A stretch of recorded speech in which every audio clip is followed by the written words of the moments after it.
Olá, seja muito bem-vindo a mais um O Varejista. Eu sou Rodrigo Maia e mais uma vez apresentando o Varejista com algo, eu vou dizer para você, diferente, talvez especial, mas que quando surgiu essa pauta eu pensei assim, como é que as pessoas utilizam o varejo muitas vezes para os seus produtos e serviços acontecerem uma exponencialização, uma potencialização, uma venda. E por que eu fiz essa provocação? Será que todas as frentes de todas as áreas, vamos resumir aqui, será que todas as pessoas, no final do dia, com relação ao seu trabalho, obviamente, são vendedores? O varejo ajuda muito essa lógica, né? Porque o princípio básico do varejo é que na ponta, na loja, quando o varejista coloca a barriga no balcão, o ponto é vender. Obviamente que por trás disso, pensando em varejo, você tem toda uma cadeia, em especial financeira, produtiva, operacional, para que essa venda dê lucro, dê margem, obviamente. Mas a lógica é, preciso vender. E aí eu conheci, né, vamos chamar assim, vou chamar por enquanto de uma feira, de uma exposição, e já vou entender melhor, que é a Boom SP Design, que pega arte, arquitetura e outras frentes voltadas para áreas correlatas e usa o varejo, né, ou pelo menos, melhor dizendo, a lógica do varejo para essas vendas acontecerem. Deixa eu ver se eu entendi tudo isso certinho, porque essa pauta realmente para mim é muito interessante, diferente e, como eu disse no início, especial aqui no programa. E para isso eu trouxe o Beto Cossenza. Falei certo o sobrenome? Falou certíssimo. Beto Cossenza ou mais italianado, Beto Cossenza? Do jeito que você quiser, tá ótimo. Então, primeiro de tudo, brigadíssimo pela sua presença aqui no programa, aceitar o convite da gente conversar sobre essa pauta. Obrigado pela sua presença. E obrigado você pela oportunidade da gente estar falando de uma coisa um pouco etérea para o público. Pois é, e aí eu já começo te dizendo assim, isso aqui é uma conversa de... Eu brinco às vezes com os convidados, isso nos bastidores, é a primeira vez que eu vou falar aqui pro pessoal...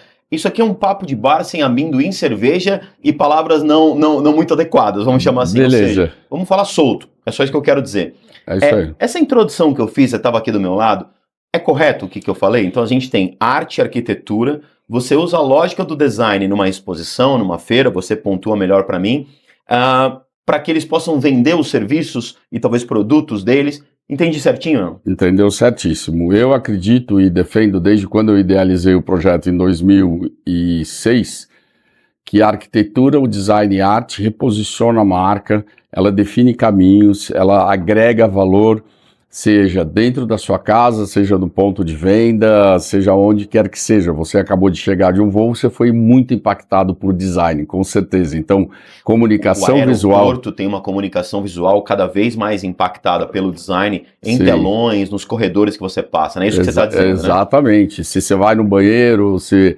você está olhando para o chão, então tudo isso é design, é comunicação, é design gráfico. Mas o que a gente tem foco, na realidade, é na arquitetura de reposicionamento de marca, então a reforma de uma loja, o que isso impacta nesse comércio, né? Como que ela vai passar a ser percebida tanto pelos consumidores quanto pelos especificadores desses consumidores, porque nós temos na nossa cadeia um especialista que se chama arquiteto ou design de interiores, então ele é um intermediário entre os nossos conteúdos, o conteúdo do nosso cliente e o cliente final. Mas deixa eu voltar um passo, só para quem está assistindo a gente entender bem. Essa é a minha função aqui, da gente equalizar bem. Vamos lá. Existe uma feira, estou chamando corretamente? Nós fazemos um evento chamado Boom SP Design. Ele acontece uma vez por ano. Tá. E nós apresentamos, dentro da Semana de Design de São Paulo, que nós somos um dos guarda-chuvas do evento, nós apresentamos aproximadamente 20 designers e aproximadamente 15 marcas. Parou só um pouquinho, para que eles possam vender produtos e serviços. Exatamente. Só para eu tô falando isso só para quem está assistindo entender bem do que se trata. Didático. Exato. Porque às vezes para você tá muito óbvio, mas a minha função é deixar bem didático. Então, aí pode interromper quantas vezes você precisar. Aí eles vão lá. Eles vão, visitam esse nosso evento, esse evento é de nicho, então nós recebemos aproximadamente 6 mil pessoas. Um bom público. Eles conversam com os designers que são jovens, que têm seus estúdios, ou que eles estão lançando produto, e eles podem fazer a compra direta ali para para sua casa, para sua loja, para o que quer que seja. Então isso é uma venda direta. Ou seja, não é uma feira só de exposição. Não, existe a comercialização. E nós temos tracionado também, começamos há uns 5 anos atrás, então o evento fez 19 anos, há 5 anos atrás nós começamos também a convidar fabricantes e lojistas, varejistas, para que eles conheçam esses jovens talentos, eles comprem os produtos desses jovens talentos e vendam nas suas regiões. Então, uma das regiões nossas mais ativas é o Nordeste brasileiro. Para cima de Minas, nós temos muitos compradores que vêm nos visitar, levam esses conteúdos para suas cidades, para suas lojas e comercializam. E aí depois tem a recompra do produto desse design para repor produto. Então, é um ciclo de venda. E aí, vamos lá. Você citou a questão da comunicação. Design é comunicação. Você citou no aeroporto, que eu acabei de voltar de um aeroporto. Sim. Tudo é comunicação. Deixa eu ver se eu entendi uma lógica sua aqui, que para mim é bem interessante pensando em varejo, principalmente no seguinte ponto que me chamou a atenção para trazer sua pauta. O varejo hoje fala, no ambiente físico, que é necessário experiência. Correto. Né? Não é mais um PDV, ponto de venda. Hoje é o que se chama de PDX, de X, de experiência, né? Certo. Então que o cliente vai até a loja e ele tem uma experiência. E claro, para que essa experiência seja ainda mais imersiva, mais agradável, e claro também, vamos chamar, direcione o cliente para fazer a compra de um produto, o design é item fundamental. Estou entendendo esse raciocínio certo. Corretíssimo. E aí, nessa exposição, varejistas, empresários, empresas como um todo, podem visitar, conhecer o trabalho desses designers, né, dessas pessoas, Correto. desses jovens, para que esses designers, consigam se apresentar a esse mercado com uma solução de experiência. Exatamente isso. E aí, dentro dos seus pontos de venda, que podem ser Recife, Porto Alegre, Cuiabá, não importa onde quer que seja, ou mesmo São Paulo, eles levem esses conteúdos que são novidade, que são novas experiências de utilização de materiais, de apresentação e de soluções de design, que são considerados autorais ou de autor, para que o cliente, o consumidor final, tenha essa experiência dentro do ponto de venda. Entendi. E para continuar isso, o que eu gostaria de te dizer é que tudo tem design. Então, tudo aqui que nós estamos vendo tem design. O fecho desse relógio tem design, a corrente tem design, a caneca tem design, depois tem design, tudo que vocês logo, estão a vendo, televisão, absolutamente, o LED. o design está presente em tudo, né? Inclusive eu tenho uma coluna, aqui tem design, que eu escrevo uma média de 20, 30 colunas por ano, e também falo bastante nas minhas palestras sobre, não só aqui tem design, mas tudo tem design. E depois tem a questão que você estava falando do momento X, da experiência. Recentemente no Bom SP Design nós tivemos o Karim Rashid, que é um dos grandes designers do mundo, falando sobre as experiências dele. Ele tem mais de 5.000 produtos desenhados pelo mundo. E tivemos também o CEO para a América Latina da Pininfarina. Uhum. Em momentos distintos, em espaços distintos, todos eles já falaram que o 1D, o 2D e o 3D já está. Default, ou você tem ou você não tem. E agora é o quarto D, que é a questão da experiência. Então, ela pode ser... A imersão mesmo. Ela pode ser olfativa, ela pode ser visual, ela pode ser tátil, ela tem N possibilidades. Você entra numa loja de chocolates, você tem que sentir cheiro de chocolate. Parece um pouco óbvio, né? Parece um pouco óbvio, mas olha que interessante. E aqui, Beto, posso chamar de Beto, né? E aqui, Beto, a gente pode falar de marcas à vontade no sentido analítico, até porque é varejista, como eu digo sempre. Se a gente não falar de marca, não tem como. Eu vou te dar alguns exemplos não tem legais. Problema. Eu vou te dar um exemplo do que eu trouxe aqui para conversar, que eu achei fantástico. Você pega a Dengo, por exemplo, que se que se posicionou, numa experiência de loja, no que diz respeito ao olfato, a sentir o produto, a experimentação, e isso tem sido o grande diferencial. Não estou excluindo as outras, que são muito boas também. É que só estou falando de algo que traz o sensorial mais presente. É disso que você está falando, por exemplo? Exatamente. E o fato de você entrar numa loja da Dengo, não é porque ela tem chocolate exposto, é que o aroma da loja, que a sensação olfativa, ela é de chocolate. Então, às vezes, tem que se desenhar uma essência que represente a marca. Então você está entrando ali, tem um aspensorzinho jogando cheirinho de chocolate. É lógico. Para você conseguir atingir isso. Você sabe o que eu pensei agora, você falando? Sabe aquela mesinha onde eles ficam abrindo e fechando, ela é de vidro? São joalherias. Então, exatamente. Aquilo é São design joias. puro, né? São joias. Eles estão apresentando placas de chocolate que você vai, escolhe por peso, né? Então a menina quebra da tua frente. Tem toda uma questão da experiência. Isso vem da Suíça, né? Qualquer loja assim de rua na Suíça tem isso, mas para o Brasil é muito novo. E para eles evitarem as questões higiênicas, etc., eles colocaram como porta-joias. Então, do mesmo jeito que você compra hoje um Rolex ou um brilhante ou qualquer coisa assim, ela puxa uma bandeja e ela quebra o pedaço do chocolate que você quer e vai lá e pesa com a manipulação super higiênica, utilizando luva, utilizando uma bandeja que toda hora é higienizada. Então, tudo isso faz parte da experiência. Então, quando você compra o chocolate da Dengo, você está comprando isso. E eu viajo bastante para fora do Brasil, é o chocolate que eu levo. Porque tem banana, tem cupuaçu, tem um traço de cultura, né? Tem a cultura brasileira, não só das embalagens, mas também na experiência do sabor, né? Da experiência das frutas brasileiras. E só para a gente sair um pouco especificamente da Dengo, que foi ótimo a gente ter analisado, você consegue trazer outros casos em que você enxerga, possivelmente dentro do varejo, se você puder, que o design, ou pelo menos o pensamento de design, fez a diferença numa marca, numa experiência? Consegue trazer mais alguma coisa para a gente ilustrar? Sim, nesses 20 anos que nós temos feito esses projetos, eu tenho clientes como Tidelli, St. James, Florence e outros. Eu vou te dar o exemplo da Florence. Florence é uma marca de planejados premium. Ela existia já há muitos anos, tem mais de 60 anos, e tinha um posicionamento X. Utilizando esses argumentos de arquitetura, design e arte, um time foi montado e eu e o CEO da marca fomos os vetores de uma equipe de 30 pessoas e nós reposicionamos a marca utilizando arquitetura, design e arte.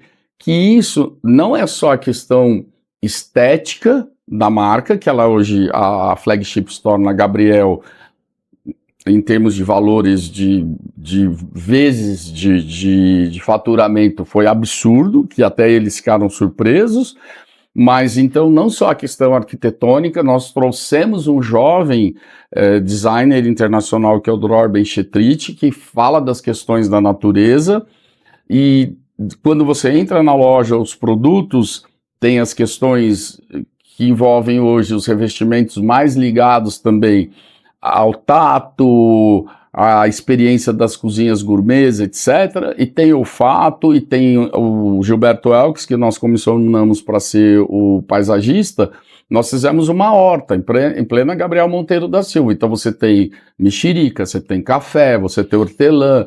Então é isso a experiência. Você entrar num jardim que você pode pegar uma folhinha e pedir para um dos atendentes do café colocar sua folhinha no chá. Você me permite uma provocação, talvez te deixar numa enrascada aí. Vamos lá. Qualquer coisa você briga depois comigo. Vamos lá. Quando a gente fala de experiências como essa, eu citei a Dengo, você trouxe, brilhantemente a questão da joalheria como uma referência. Você traz a questão da Florence agora. Querendo ou não, são marcas, não digo a Dengo como luxo, mas a Dengo é uma marca de um chocolate um pouco mais caro do que o mercado. É premium. É premium. Talvez não é luxo, mas é premium, vamos chamar assim. Sim. Quando você vai para a Florence, a gente já está falando de um mercado mais associado a luxo, por exemplo. Certo. E aí, teoricamente, essas experiências, porque você tem um produto de margem, você tem um produto realmente que tem um markup aí interessante, certo, você consegue manipular uma experiência como essa, ou decidir, acho que é melhor a palavra, uma experiência como essa. A enrascada para você é, com marcas que de repente não são premium, não são luxo, com marcas que talvez não tenham a margem que esses produtos têm, porque se destinam para esse público, lembrando. É possível fazer esse tipo de experiência também? É totalmente possível e eu faço isso com a minha própria marca, que é o Boom SP Design. É um evento de 7 dias, onde eu tenho uma verba muito pequena de investimento, de experiências.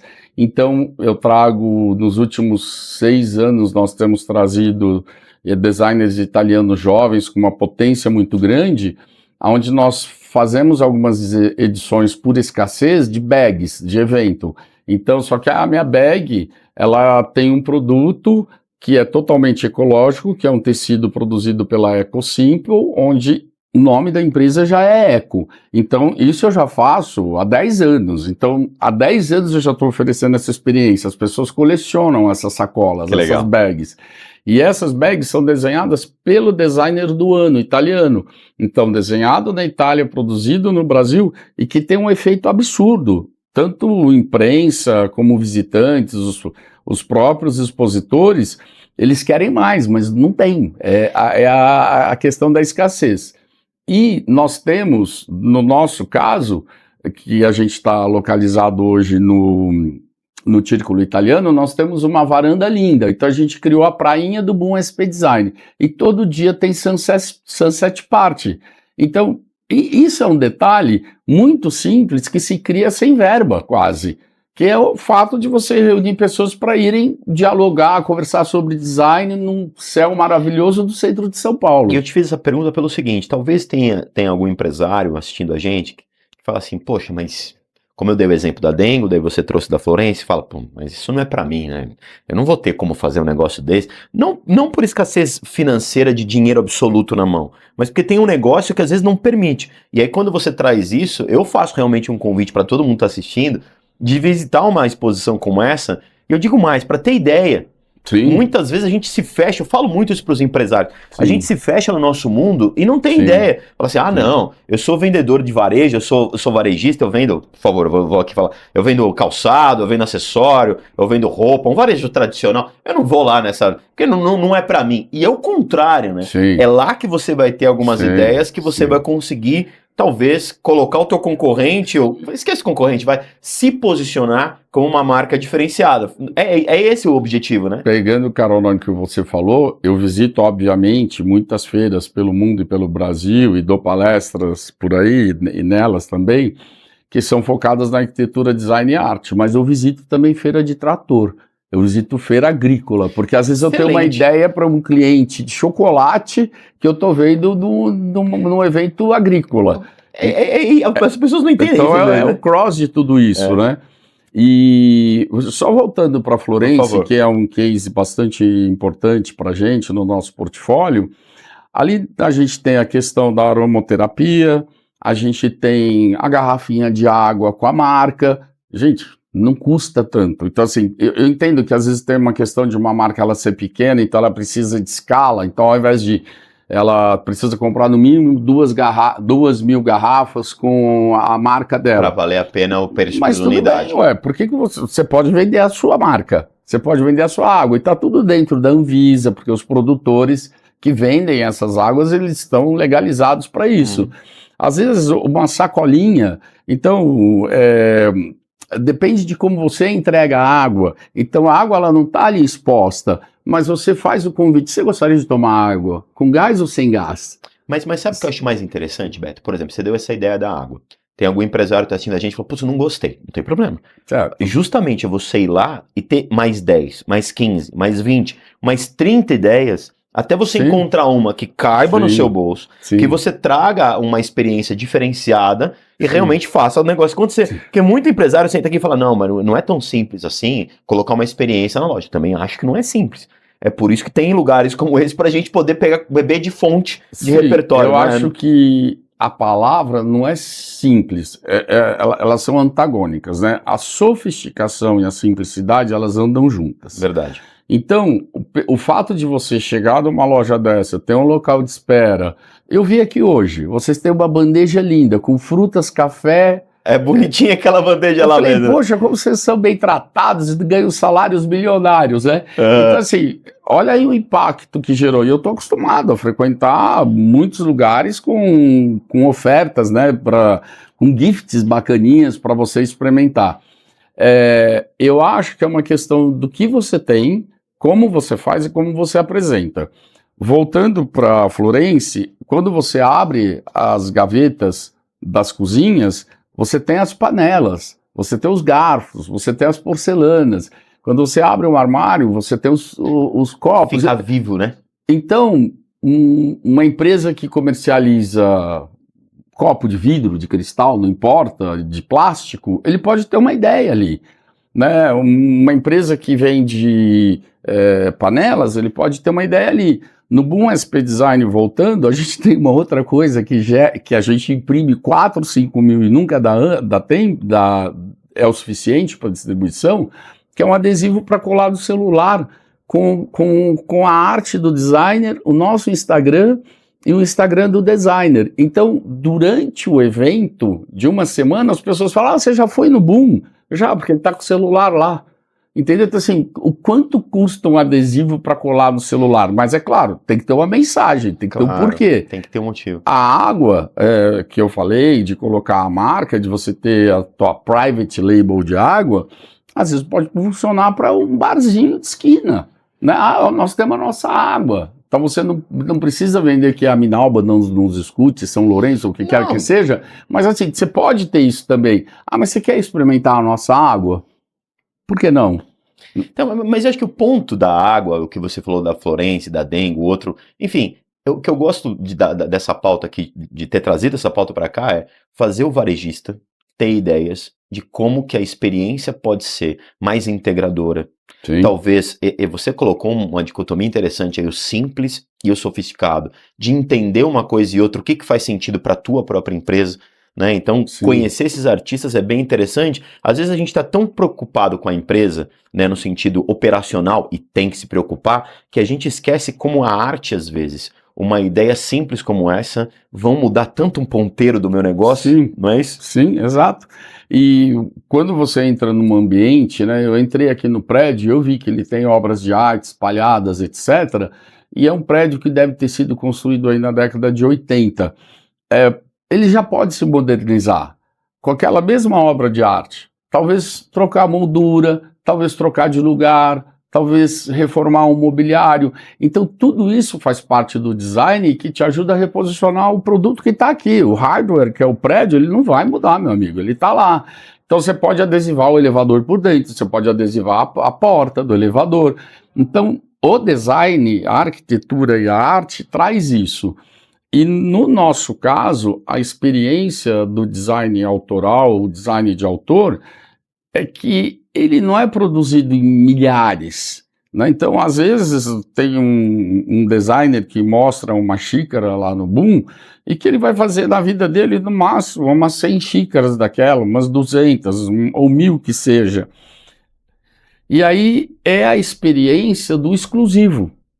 As pessoas querem ser exclusivas, elas não entram numa revenda Audi, compram um Audi roxo ou laranja porque ele gosta da cor. Não precisa... às vezes ele gosta da cor, mas ele quer ser exclusivo, ele fala, pô, eu tenho um Audi laranja. E na era dos chatbots da inteligência artificial, o que mais a gente tem orientado os varejistas é tratar cada indivíduo pelo nome, uma coisa simplesinha, super simples, muito simples, mas que já diz que o ser humano quer essa individualização, né? Mas posso te dizer uma coisa, eu frequento o varejo de uma outra forma, né?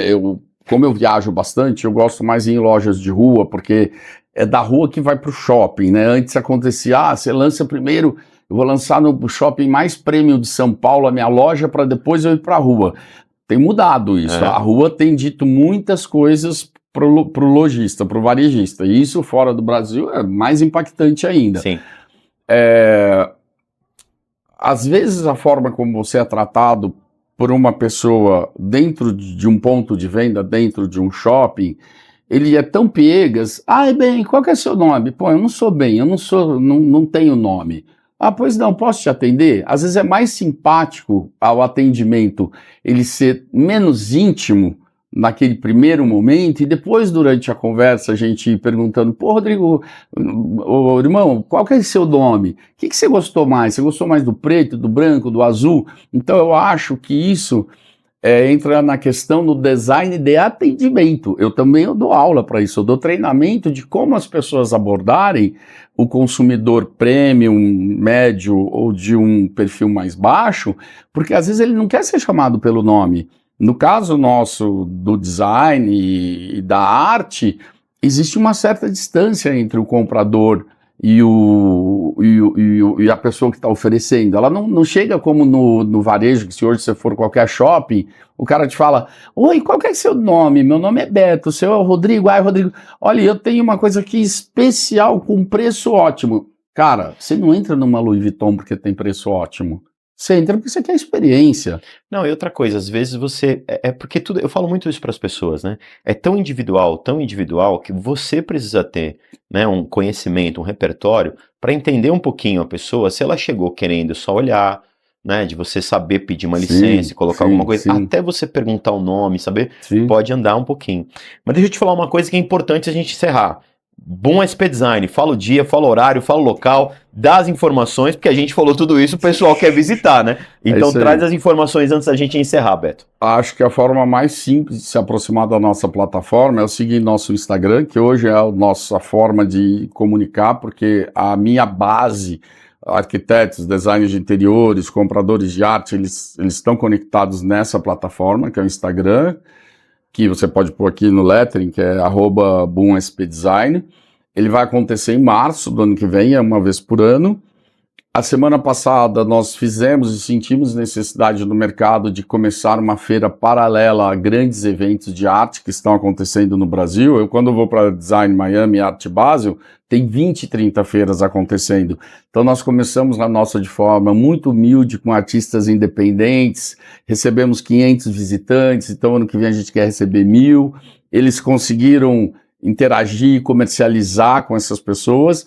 E hoje, também em função de demanda que eu percebi, o ano passado nós abrimos a nossa própria galeria que chama Galeria Boom Pop Shop, que ela é fixa, fica no segundo andar do edifício do Círculo Italiano no Edifício Itália. Não é uma loja de rua, mas ela está aberta. Que tem esse sunset que você falou aí algumas vezes. E que no final de semana está lá o nosso telefone. Você quer lá que eu vou te receber no domingo? Eu vou te receber no domingo. Eu vou te receber no sábado. Eu vou receber você na hora que você quiser. E a gente não está na rua. Óbvio, poderia ser uma loja de rua, poderia ser. Mas lá a gente tem um produto que ele dialoga e ele conversa com um público que não necessariamente precisa que o nosso produto esteja na rua.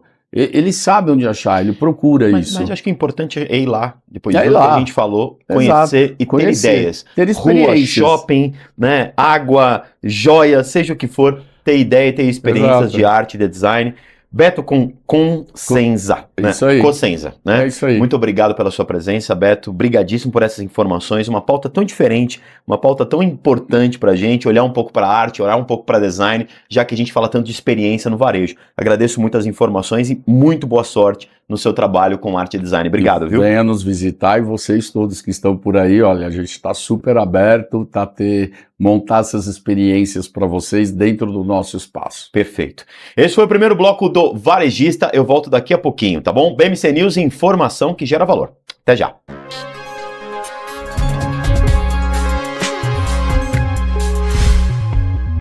Voltamos com o Varejista e agora eu vou para um assunto que eu já trouxe aqui um tema, que é esse tema de wellness, de bem-estar, associado ao varejo, claro. E às vezes quando a gente fala de bem-estar é atividade física, é alimentação, meditação e tantas outras questões, temas e áreas que estão compondo esse espectro, esse guarda-chuva que hoje é o bem-estar. As pessoas querem se sentir bem. Isso tem atingido diversos setores, como eu disse, não apenas do varejo. E aí precisamos de soluções, né? Os espaços cada vez mais escassos, principalmente os pontos, né? Ponto de experiência, como a gente falou no bloco anterior, cada vez mais escassos, os bons mesmo, Então, assim, como é que a gente faz para ter saúde, ter bem-estar? Os condomínios colocando dentro das suas estruturas academias e um monte de outros serviços, as lojas fazendo isso também, esse mix de produto e serviço, e por aí vai. Nessa perspectiva, tem uma empresa, tem uma marca que me chamou a atenção e eu trouxe aqui para conversar, chamada Puri Pilates, que ela coloca containers dentro de alguns espaços do varejo, já começou, loja bombando, já tem procura para franquia, e eu preciso entender esse modelo de negócio para imaginar como é que um container, a pessoa vai lá e faz pilates perto, sei lá, de um supermercado. Como é que isso funciona? E aí eu trouxe aqui o Roberto Serrone, falei certo, que é o diretor de expansão da Puri Pilates. Primeiro de tudo, Roberto, brigadíssimo pela sua presença, por aceitar o convite de estar aqui. Eu que agradeço, Rodrigo. É um prazer estar aqui. Perfeito.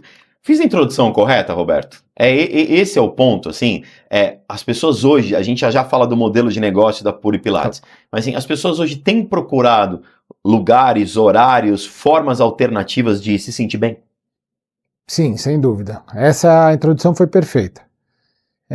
Desde a pandemia, a gente tem um crescimento enorme pela busca de atividades. As pessoas, depois de tudo que passaram, entenderam que precisam se cuidar mais, de que o bem-estar é importante, de que precisam fazer mais atividade.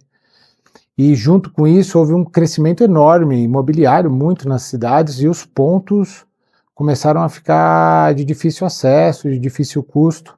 Então é um desafio para toda a rede de atividade física encontrar bons locais dentro do fluxo de caminho das pessoas no dia a dia. Acho que esse é o grande segredo. Tá com seu ponto em locais de bastante fluxo de pessoas e de conveniência para que elas possam fazer a atividade. Acho que esse é o grande segredo. Fluxo de pessoas, conveniência, talvez estacionamento, né? Sim. Pensando em São Paulo, nas grandes metrópoles, Rio de Janeiro, Belo Horizonte, etc., as questões de estacionamento, lugar para parar o carro também são interessante para a comodidade, né? Isso é fundamental. Eu acabei de fazer uma pesquisa com os alunos, né, e pedindo para enumerar o que era mais importante para ele ao escolher um estúdio da Puri Pilates. E ali a gente fala de estrutura interna, facilidade, aplicativo, diferenciais que a gente já tem, e disparado o estacionamento, facilidade para estacionar, ganha mesmo em grandes metrópoles como São Paulo e Rio, em que você tem muita gente andando de metrô, bicicleta e etc. A gente pega, por exemplo, as próprias drogarias, as farmácias, né?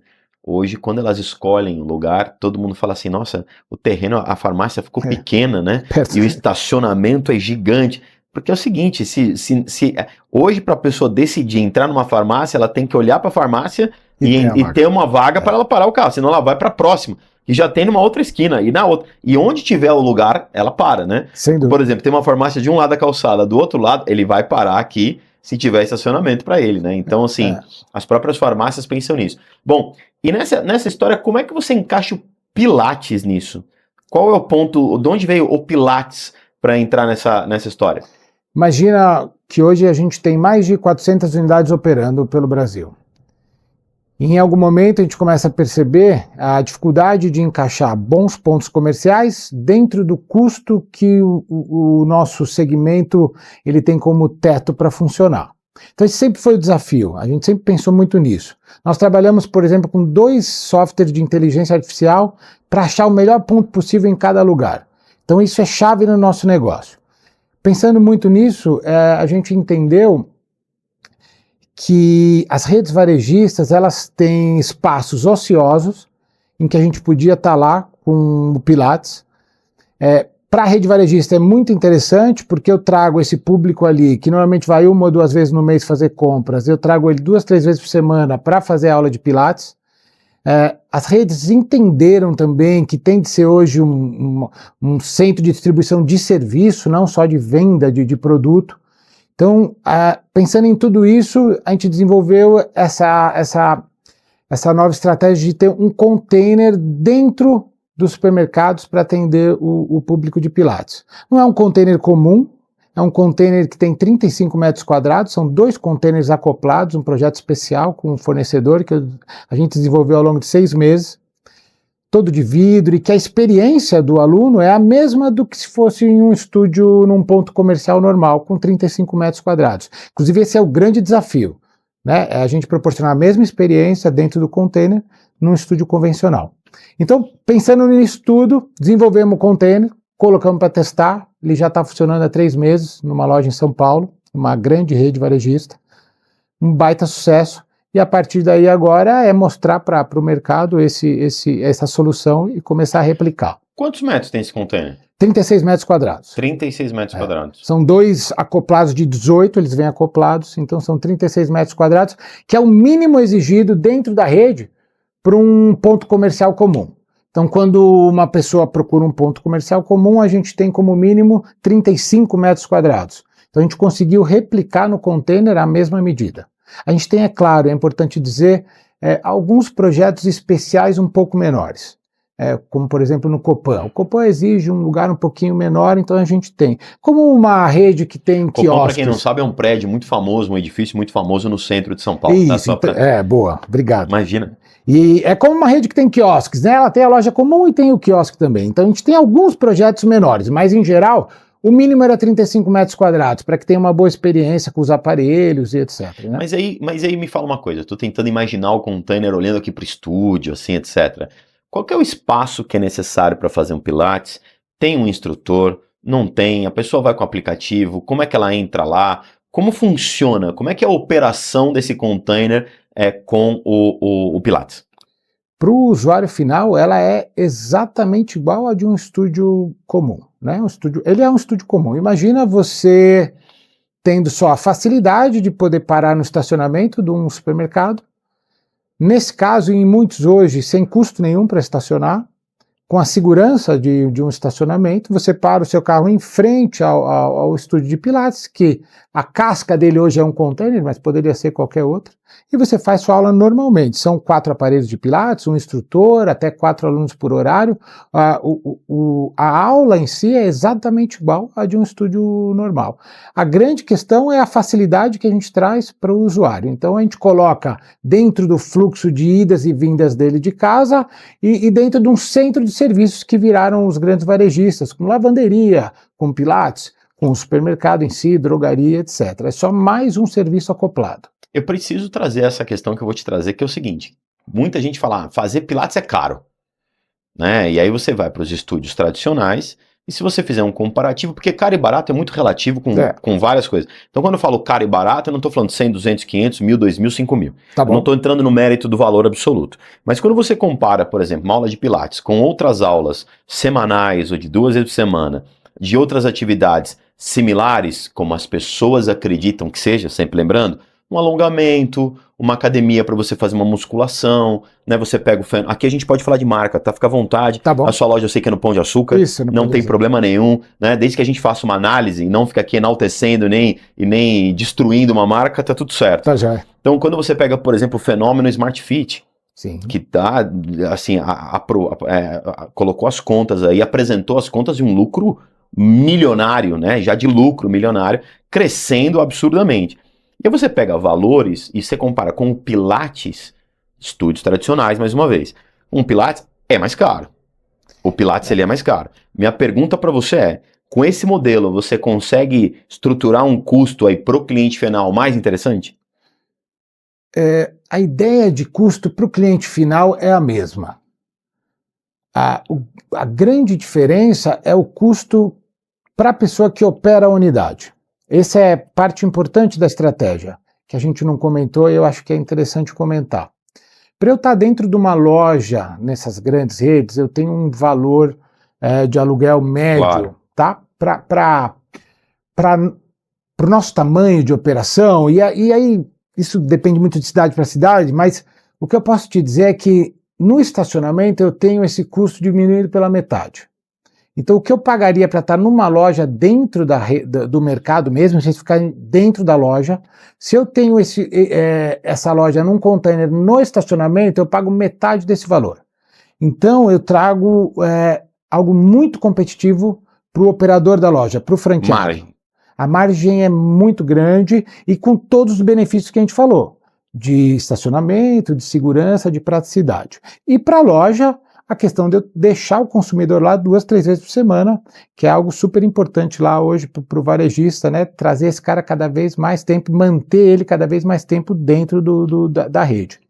Mas para o consumidor final, basicamente, o preço é o mesmo do que se a gente tivesse uma unidade na mesma região do lado de fora ou em outro local. Isso não vai mudar para o consumidor final. O Pilates é caro ou barato, você disse, isso é muito pessoal, mas em geral ele é um pouco mais caro do que a atividade como academia, porque a gente tem uma atividade direcionada para 4 pessoas com um profissional. É diferente, né? Você pegar no próprio Smart Fit, que deu exemplo, ou similares de rede, sim, você tem 100, 200, depende exatamente do tamanho, obviamente, né? Claro. 150, 300. Quando você reduz isso para 4 pessoas, é isso aí. Você não tem como fazer uma comparação de custo por horário lá. São aulas o quê? De 1 hora?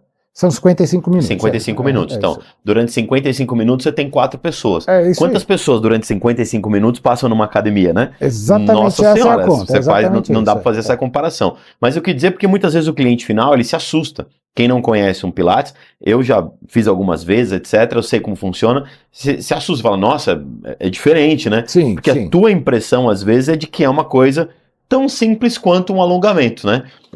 E não é. Não é. Não é. Tem aqueles memes de internet bem conhecidos, né, das pessoas. Vou fazer Pilates, eu já faço academia, e chega lá, sai destruído, né? Está destruído. É muito interessante. Os agregadores trouxeram para o Pilates um público muito diferente do que a gente tinha.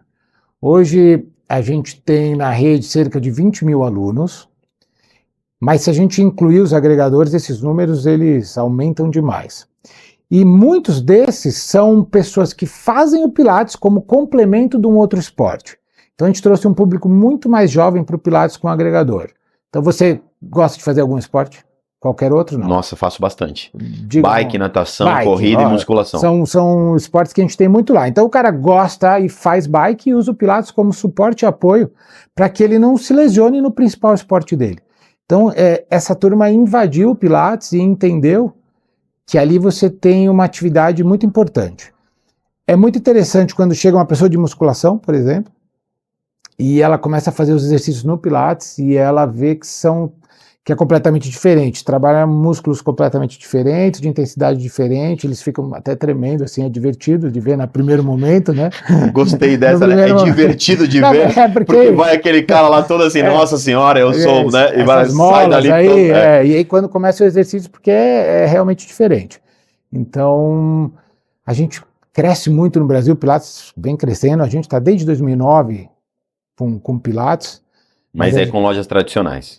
Com lojas tradicionais sempre, com a franqueadora desde 2015, né? Então a gente vem sempre evoluindo. O projeto de container que é novo, a gente está validando agora, validou e está colocando agora no mercado. Inovador, ninguém tem no mercado de Pilates, eu não conheço. Não, mas aí conta um pouquinho desse histórico até para quem está assistindo a gente, claro. Seja um interessado em franquia ou um cliente final, entender um pouquinho desse histórico que vocês não chegaram agora. O que vocês estão fazendo agora é o modelo container, que é o objeto da pauta aqui dessa entrevista de hoje. Mas conta um pouquinho só do histórico da marca, só para todo mundo entender e se sentir seguro. Tá, um resumo rápido. A marca, a gente começa em 2009 com estúdios próprios. Chegamos a ter 27 estúdios próprios. Nesse momento, a gente tinha que ou parar por aí ou abrir uma franquia, franquear isso. Em 2015, a gente começa o processo, começa a vender exatamente em 2017. E a partir daí vem vendendo. Tem a pandemia nesse meio, tem um monte de coisa nesse meio, né? Empreender no Brasil é, de fato, algo... No mínimo, bem desafiador, para ser bem Pois leve. Imagina, tem greve de caminhoneiro, tem impeachment, tem... Tudo que você pode imaginar. Tudo que você imaginar nesse meio. Eleições, Copa do Sabe Mundo, que enfim. eu trouxe aqui o Fabrício Garcia, que é sobrinho da Trajano, trabalha no Magalu, obviamente, né? E aí eu falei para ele desse lance do varejo, né? Essas oscilações, cada ano é uma coisa. Como é que ele trabalha com esses imprevistos? Ele vira para mim e diz assim, então, eu tô há mais de 30 no varejo. Eu não passei um ano que não teve uns 2, 3 desses imprevistos. Pois é. O varejo é assim. Então, assim, você tem que aprender a ganhar dinheiro e fazer negócio assim. Quando ele deu essa resposta, eu falei, isso aí. É isso aí. Imagina que a gente começa a vender em 2017... Começa a vender bem, super bem, 2019, 20, 21 já, pandemia, aquela coisa toda, depois a gente continua, hoje são mais de 400 lojas. Eu ia perguntar isso agora, quantas lojas vocês têm? Mais de 400, operando nesse momento 415, 50 procurando ponto ou implantação, a gente imagina chegar com mais de 500 até o fim do ano. Uhum. E agora com o container, acho que essa escala, a ideia é crescer, porque ela traz essa possibilidade para as grandes cidades, de novos pontos comerciais, está ficando cada vez mais difícil, mas aqui interessante são pequenas e médias cidades. Pequenas e médias cidades, você tem dentro desses centros varejistas o grande local de compra, de relacionamento das pessoas. Porque você tocou num ponto muito interessante, né? Que é um espaço ocioso. É isso. Então, quando você pensa, por exemplo, quando você tinha as aulas, só para todo mundo entender a questão de espaço ocioso, né? Você pega, por exemplo, uma faculdade. Você pega uma faculdade que tem aula de manhã à tarde, de manhã à noite. que acontece à tarde? As salas de aula ficam vazias. Sim. Então você tem que imaginar projetos, porque o seu custo é o mesmo para você manter tudo aquilo, projetos que entrem em receita à tarde, porque é receita direta num espaço ocioso. Certo. Vamos pro varejo, vamos para o mercado. O mercado tem estacionamento, por favor, aqui é só um exemplo, gente, 500 vagas, mas percebe-se que tem um espaço ali que é pouco utilizado. Então, você tem o mesmo custo, mas se você coloca um container lá que te paga aluguel, te leva fluxo de clientes, você coloca um dinheiro para dentro, né? Interessante para todo mundo. Interessante para quem também pega o container, porque ele vai pegar por um aluguel, pelo menos metade do que pegaria se estivesse lá dentro. Interessante para o consumidor, que tem muito mais segurança por estar lá, é mais prático, praticidade, acho que é a grande palavra nesse caso, exatamente. e resolve o problema dele. Então, assim, o entendimento de espaço ocioso acho que é um grande ponto aí do negócio de vocês, né? Quando a gente fala em ganha-ganha, esse modelo ele é perfeito. Ele é ganha, ganha, ganha. É exatamente isso. Todo mundo ganha. A gente usa no estacionamento 2 a 3 vagas. São 2 a 3 vagas que a gente usa. Os estacionamentos de supermercado são enormes e ficam muitas vagas vazias boa parte do tempo. É o que você falou. E aí a gente encaixa um pedacinho ali. E aí lá no interior, ou na cidade menor, que eu estava te dizendo, então os estacionamentos são enormes. Você tem uma oferta maior de espaço. Esses são os locais, são cidades que não tem shopping, né? Não tem, então é ali que estão as grandes redes de chocolate, de lavanderia, são dentro dos varejistas. Você consegue lá também colocar um container e usufruir dali. Você validou um modelo, certo? Então, Sim. o Por Pilates tem toda uma história, vocês têm 400 unidades, você falou, né? 415. 415 operando, até o fim mais do ano 500, ou seja, é um grupo robusto, né? Hoje a gente diz que é a maior rede de Pilates da América Latina, sem dúvida. Perfeito. E aí vocês abrem agora um modelo como esse. Você já consegue passar para quem está assistindo a gente expectativa de investimento para abrir um container desse, alguns números que você pode trazer, porque já tem gente com um caderninho ali para buscar fazer negócio. Tranquilo, simples. O container em si, ele custa hoje por volta de R$135 mil, tá? Ele vem pronto para trabalhar, com piso, com vidro, essa é a ideia. Equipado com os aparelhos, ar-condicionado e tudo que a gente usa, lembra, a experiência é a mesma lá, no estúdio completo, a gente está trazendo ele a R$249 mil, com taxa de franquia, com tudo, com fluxo de caixa, é para operar. 249 operando. Operando, exatamente, com tudo, tá? Imagina que para você construir um estúdio, o que a gente chama de estúdio normal, né? Um ponto comercial normal, a gente imaginava gastar 135, né? E aí que está a chave. Então a gente tem aqui R$115 mil, R$110 mil a mais. A diferença de aluguel que a gente tem é em média de R$3.000 a R$3.500. Então, em 2, 3 anos de operação, você paga essa diferença, só que o container é seu e a partir daí é só o lucro que você tem na operação. Não deu certo naquele bairro, naquela região, pega o container e vai para outro lugar. Outra região. Porque ele não é um ponto fixo. Exatamente. Né? E é seu, né? Então é o custo seu. Esse custo normalmente é de locação e de reforma num imóvel de outra pessoa. Nesse caso, não. Ele é seu. Então, essa é a grande sacada, é a diferença que a gente tem de preço de aluguel. Em 2 anos, mais ou menos, já compensa o que você gastaria no outro estúdio, mas a partir daí com o estúdio todo seu. E com essa redução de custos que você colocou, hoje você pensa em margem, estou falando por mês ali, margem de quanto para uma pessoa que já está operando, que vai operar, porque você falou que você já validou o modelo lá no estacionamento do Pão de Açúcar, né, na Washington Luiz aqui em São Paulo, isso. Né, você tem quantos por cento de margem ali? 30%. 30% é alto, hein? É muito bom. É muito bom. É muito bom. Numa loja convencional, entre 20% e 25%, ali a gente já, com 3 meses de operação, já chegou em 30%.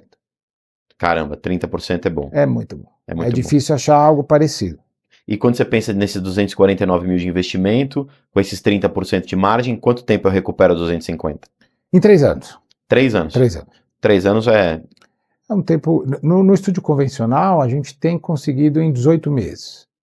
Né? Como a gente tem um custinho a mais em 3 anos. Mas lembrando sempre aqui, aí esse passa a ser seu, né? Esse ativo ele é seu.